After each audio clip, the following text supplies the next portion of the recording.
This is home movie footage shot by a member of Marine Corps Helicopter Squadron, HMM 363. On 21 June 1965, General Westmoreland asked the Marine Corps to send a detachment of helicopters, UH-34Ds, to Qui Nhon, South Vietnam, to protect the area of Qui Nhon and the perimeter of Qui Nhon, which was an Army supply depot, from the Viet Cong.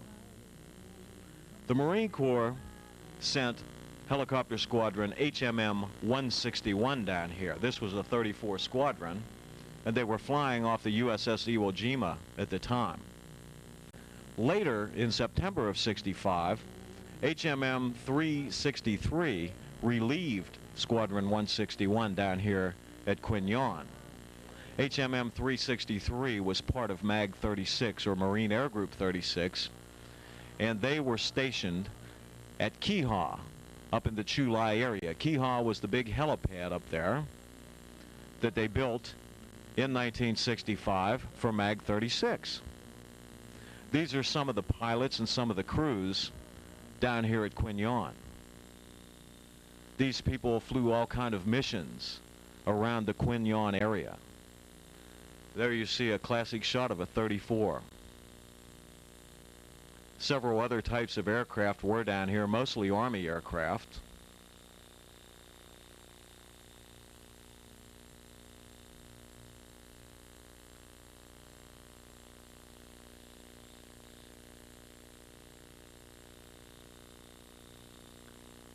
And we'll see many vintage shots of Qui Nhon and the area around it. Then we'll head up toward Qui Nhon.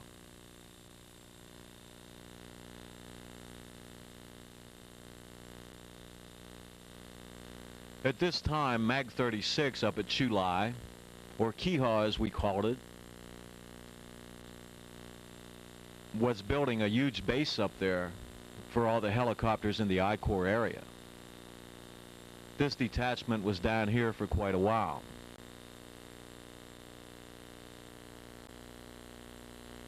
Later on, they would return to Qui Nhon to resume military operations up in I Corps.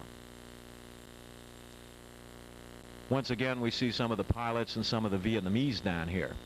This area reminds me a lot of Danang. If you look around, that water tower in the background, and all the hooches, just like it was in Danang in 65, 66, 67.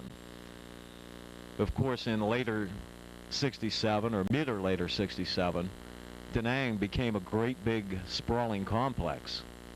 I remember getting there in 66, early 66, and it wasn't much at all. But by the next year, the comparison would be like comparing a small city in the United States to New York City. Qui Nhon was the same way between 65 and 67, especially after the big troop buildup. Here's some of the crew members testing their rifles. Men carried several different kinds of equipment on the helicopters. There was a survival kit. People carried sidearms. There you saw a man with a grease gun. People had personal weapons in these 34s in case you got shot down. So that explains those M1s there, the grease guns, the 45s. Everybody carried a sidearm. I was in HMM 263. We always carried those old Smith & Wesson 38s in a holster.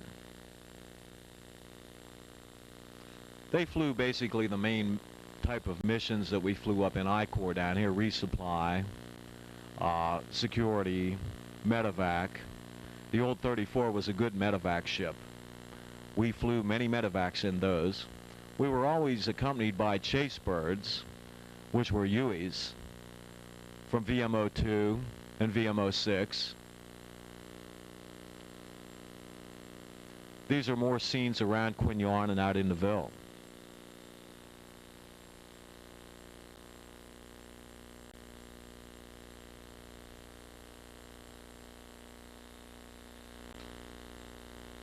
You can always tell when somebody's taking home movie footage from a truck or a helicopter when you see the vibrations there on the camera. These cameras really bounced.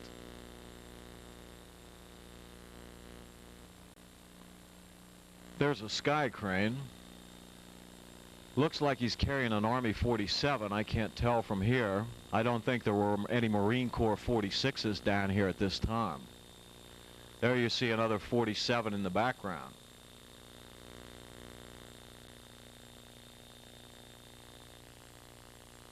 That's exactly what it is. That's an old Chinook 47.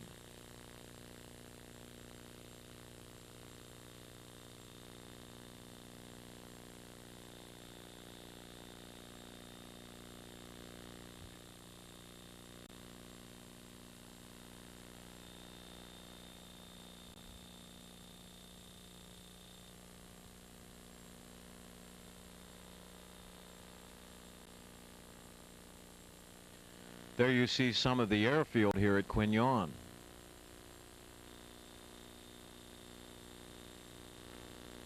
I remember the day the Cav came up to Keha back in '67. They had some sky cranes with those big boxcars on them. I distinctly remember what they look like even today.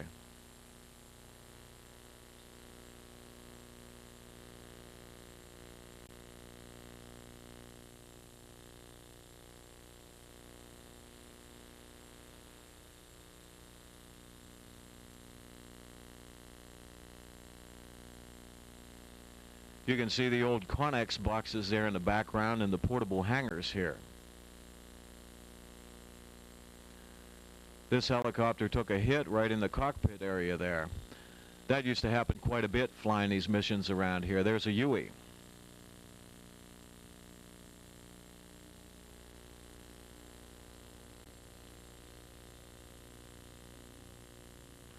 More aircraft on the flight line.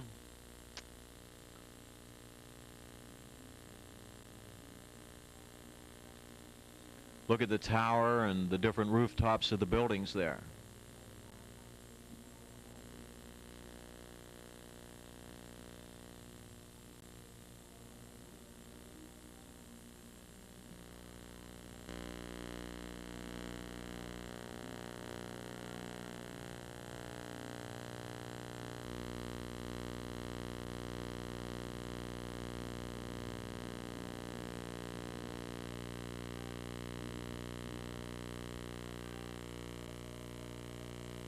Now these are all flying scenes around the Qui Nhon area.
You get to see some really classic aircraft in this video.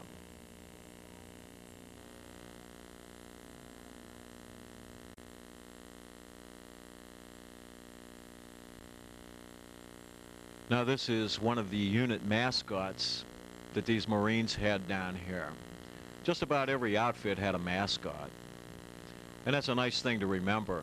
You know, I'm sure a lot of people remember their dogs. Our squadron had a pig, and I think we had a couple ducks, and that was up at Qui Nhon. These guys had a mascot. That was really nice. This year at the Vietnam Memorial, I saw a photograph that a man left of a dog he had in Vietnam, and he wrote a remembrance. It was very touching. And as I picked up that picture and looked at it, it made me feel good that he had remembered his mascot. Now these are grunts. These are members of the 7th Marines. They were down here as ground forces in the Qui Nhon area at this time in 1965.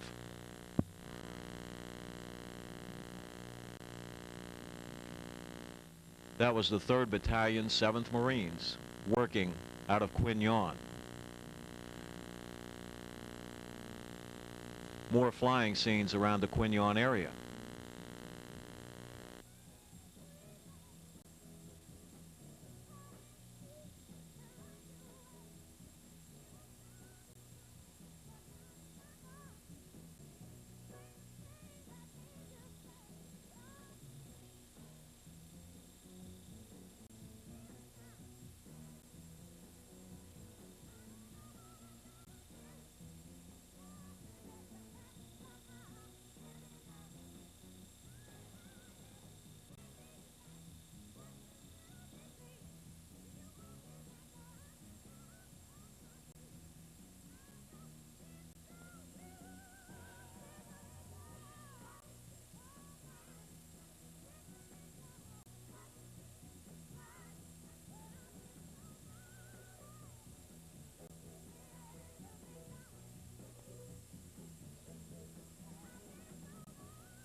And now we're up at Qui Nhon on the northern point of Chu Lai.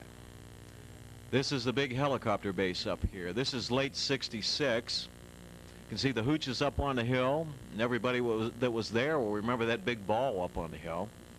There's the old 34 there. And there's 363's flight line ready room here at Qui Nhon. That's the maintenance office. I said it was the ready room. It's the aircraft maintenance office. This is the living area for the squadron crew members, overlooking the beach here at Qui Nhon. This was a nice area, and I remember well how it was back in 1966. We used to get down to the beach quite a bit, have some parties when we weren't flying. The Seabees built a base over there. This is 363's flight line here at Qui Nhon. When we look back on this, it's still the same in our minds as it was back then. And this is the pilot's living area. These guys are playing cards up here. They lived up on the hill. I think most of us that were crew members back then were lucky because we lived down near the beach. That was a really nice area. I can remember laying in those tents at night listening to Armed Forces radio or whatever radio station we could pick up. There you just saw the Seabee area on the peninsula, and we're looking down here at the beach. These are guys heading to the beach to go to a beach party.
Here's a really nice scene of 34 taking off up here, picking up his cargo and his winch.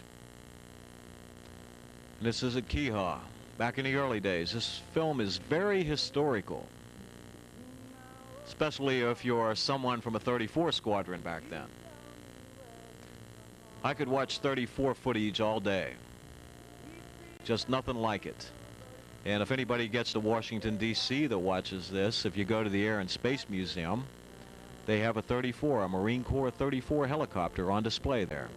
It was really nice to see that after all these years. And it was one of the ones that was flown in Vietnam.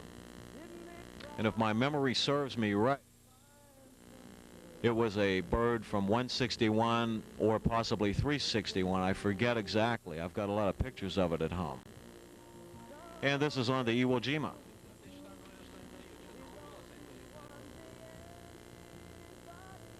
Look at all these grunts. These are members of the 7th Marines getting ready to go out on an operation.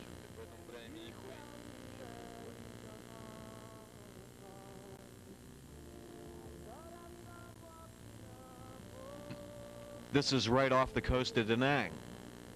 These guys are working north of Danang.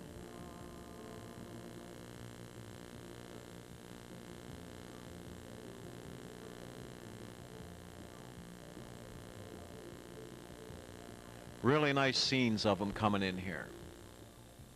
You can see the crew chief there on the one side and the window gunner or waist gunner on the other side.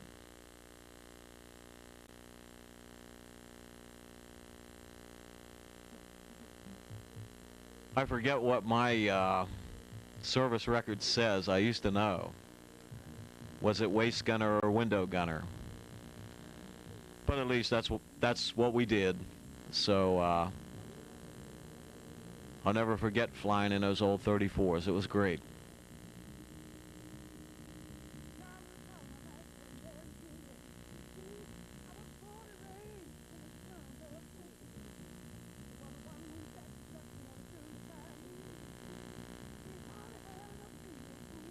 This is the way they hauled a lot of cargo around. And once again, on the deck of the Iwo Jima.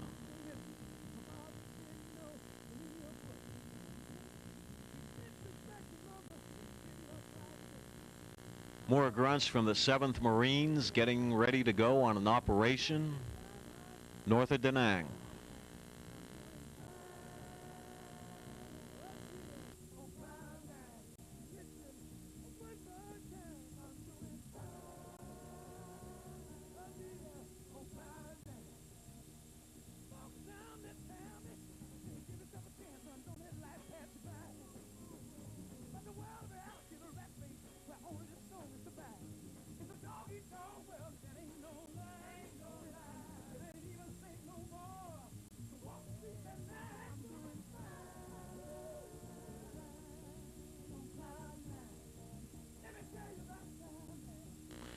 Now we see some 46s. We're right in Danang Bay. If you looked really close in that last scene, you could see part of Monkey Mountain. But this is Danang Bay. This place used to be full of Navy ships and civilian ships back then. The repos used to anchor out here quite a bit. A lot of operations were flown over in Antenna Valley and up north of Danang from right here in Danang Bay, from a lot of these squadrons that were afloat. I can remember flying from Antenna Valley with wounded to the USS Repose anchored in Danang Bay. It was one scene that's always stuck in my mind all these years about a Navy ship. I can remember the approach that we made when we flew out of Danang there, coming from some heavy combat up there in '67 and landed on the Repose. It was so peaceful on the USS Repose. It was like we went to another planet as compared to the place that we had just gotten hit at and picked up a lot of wounded. Flying over Danang Air Base and out to sea and just coming in really easy and touching down on the Repose. And it was so quiet there on the Repose. I'll never forget that. It was weird. And it was all white. And the crew chief and I were looking for Navy nurses, but there weren't any up on deck. I remember that. It was really something. We dropped our wounded. We went back to Antenna Valley to get more. Those are just things that stick into your mind and stay there forever. As I talk about that right now, I can still remember how hot it was that day. More scenes on the carrier. More scenes. This is Monkey Mountain there. He was shooting from the ship up to Monkey Mountain.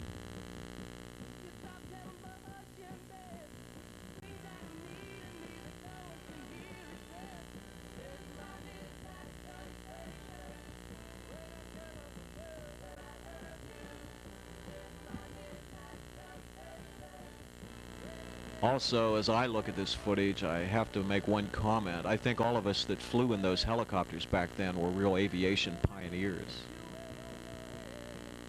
It was really something to fly into those hot LZs and take off real quick and pick up all those wounded and get them to the hospital as quickly as possible. I mean, that was really something. The way they worked on these helicopters, the 34s and the 46s especially, they made different modifications. One example is to bring up the back ramp in a 46 a few seconds faster, all for this war. So that's what I mean by pioneers in aviation. All these missions, all this